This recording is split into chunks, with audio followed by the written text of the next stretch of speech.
भोंदू खरात प्रकरणात 11 ठिकाणी ईडीचे छापे। नाशिक पुण्यासह शिर्डीमध्ये ईडीची छापेमारी। नाशिकमध्ये 5 ठिकाणी तर शिर्डी पुण्यात प्रत्येकी 3 ठिकाणी छापे।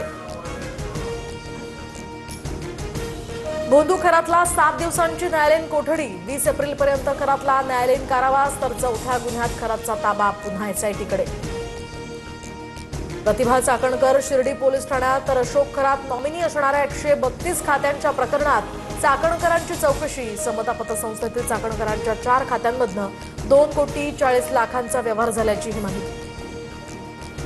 भोंदू खरातच्या घरी आयटी कडून आता छापेमारी। आर्थिक व्यवहार आणि बेनामी संपत्ती संदर्भात इन्कम टॅक्स कडून तपास, तर तृप्तबाला बंगल्यामध्ये आयटीच्या 2 पथकांकडून तपासणी। खरातचा सीए ललित पोफळेचा आणखी एक कारनामा समोर। शक्तीपीठ महामार्गावर ललित पोफळेची मोठी गुंतवणूक।